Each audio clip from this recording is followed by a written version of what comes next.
오늘의 큐티 말씀은 여호수아 1장 1절부터 9절입니다. 제목, 내가 너와 함께 할 것이다.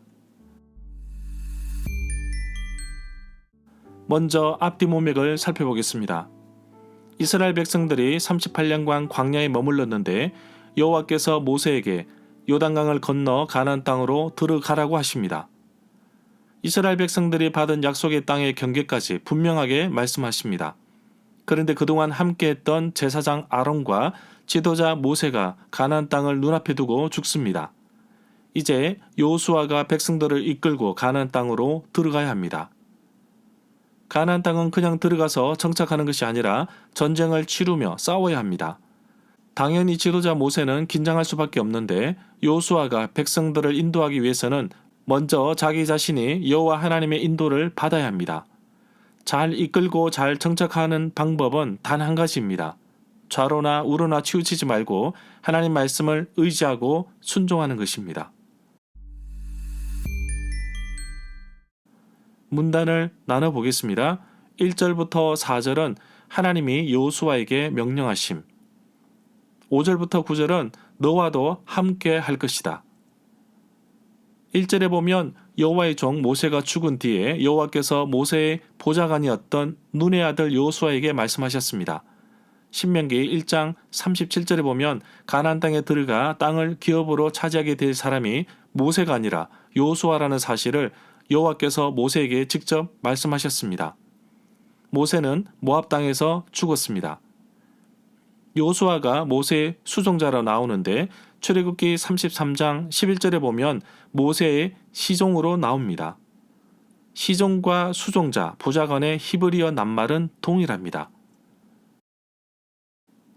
2절에 보면 여호와께서 여호수아에게 모세가 죽었으니 이제 이스라엘 자손의 모든 사람들을 이끌고 요단강을 건너가 이스라엘 자손에게 주는 땅으로 가라고 하십니다.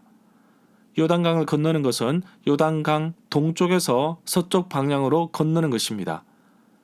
요단강은 갈릴리 호수에서 사해 바다로 흐르는 강인데 길고 좁은 골짜기를 타고 흐릅니다. 구불구불한 강으로 그다지 깊지는 않습니다. 3절에 보면 여호와께서 이 땅을 이스라엘 백성에게 주기로 모세와 약속하였다고 하십니다. 그래서 이스라엘 백성들 발바닥 닿는 곳이 어디든지 그 땅을 주겠다고 하십니다. 그 땅을 주겠다고 말씀하십니다. 이 약속은 신명기 11장 24절에 나옵니다. 너희 발바닥으로 밟는 곳은 다 너희의 소유가 되리니 너희의 경계는 곧 광야에서부터 레바논까지와 유브라데 강에서부터 사해까지라. 이 약속은 여호수아 14장 9절에 다시 한번 확인되고 있습니다.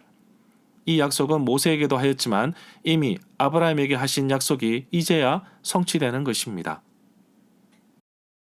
4절에 보면 이스라엘 백성들이 차지하여 얻을 땅의 경계를 말씀하시는데 이 9절에서 광야는 남쪽 경계이고 레바논은 북쪽 경계이며 큰 강 유브라데스는 동쪽 경계입니다.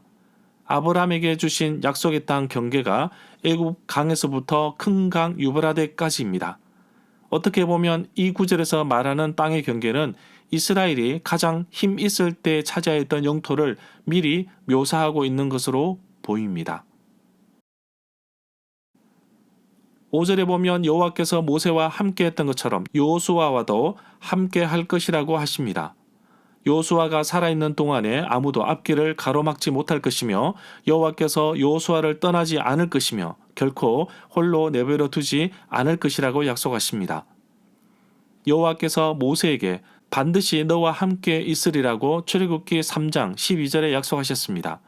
또한 여호와께서 여호수아와 함께 하시겠다는 말씀이 여호수아 1장 9절, 1장 17절, 3장 7절, 6장 27절과 신명기 31장 8절, 31장 23절에 나옵니다. 6절에 보면 여호와께서 여호수아에게 힘을 내어 강하고 용기를 가져 담대하라고 격려하십니다.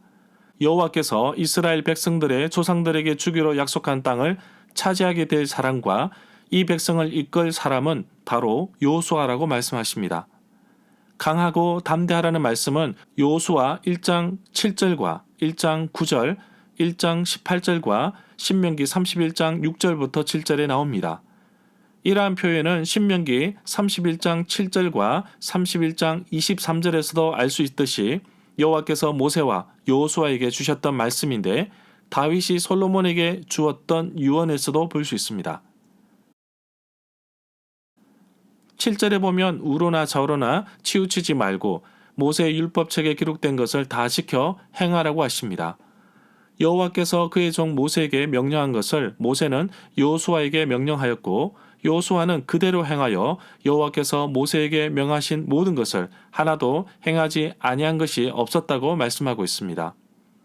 율법은 보통 토라라고 부릅니다. 히브리어 성경의 첫 5권을 말합니다. 신약시대까지 모세의 율법은 유대인을 구별하는 기준으로 삼았다고 합니다. 8절에 보면 언제나 이 율법책의 말씀은 늘 읽고 밤낮으로 그것을 공부하여 이 율법책에 쓰여 있는 것을 입에서 떠나지 않게 소리 내어 읽고 모든 것을 잘 지킬 수 있도록 하라고 하십니다. 그리하면 하는 일이 순조롭게 다 잘되고 또 성공할 것이라고 하십니다. 이 구절에 나오는 율법책은 아마도 모세 오경에 속하는 5권 모두를 지칭하기보다는 신명기를 언급하는 것으로 보고 있습니다. 이 언약의 말씀을 지켜 행하면 하는 모든 일이 형통하리라고 말씀하고 있습니다. 9절에 보면 여호와께서 여호수아에게 힘을 내어 굳세고 용기를 가져 용감하라고 명령한 것을 기억하라고 합니다. 두려워하지 말고 어디로 가든지 가는 곳마다 내 하나님 여호와가 여호수아와 함께 할 것이라고 합니다. 강하고 담대하라는 말씀은 6절과 7절과 18절에 반복해서 나옵니다. 무서워하거나 두려워하지 말라고 말씀하시는데 신명기 1장 29절과 7장 21절, 20장 3절, 31장 6절, 31장 8절에 나옵니다.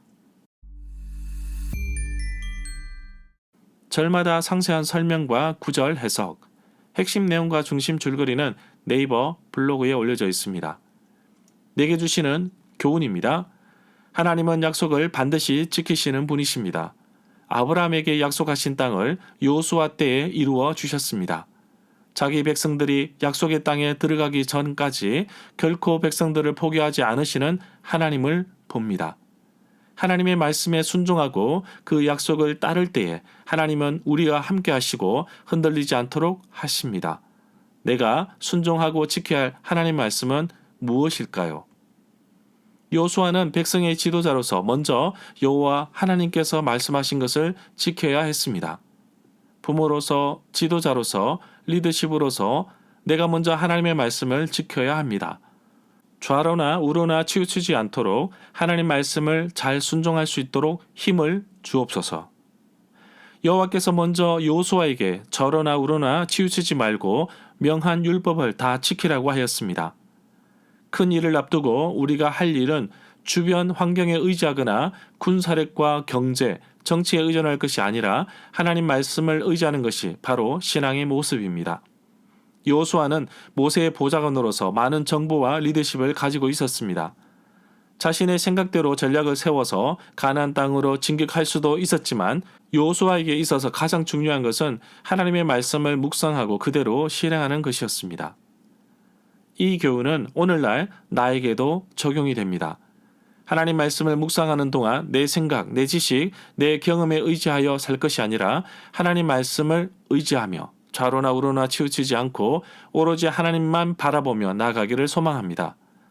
모세와 함께 하셨던 하나님께서 여호수아에게도 함께 하셨고 그 하나님께서 오늘 말씀을 묵상하며 지키고자 하는 나에게도 함께 하실 줄 믿고 살아가는 하루가 되기를 간절히 소망합니다.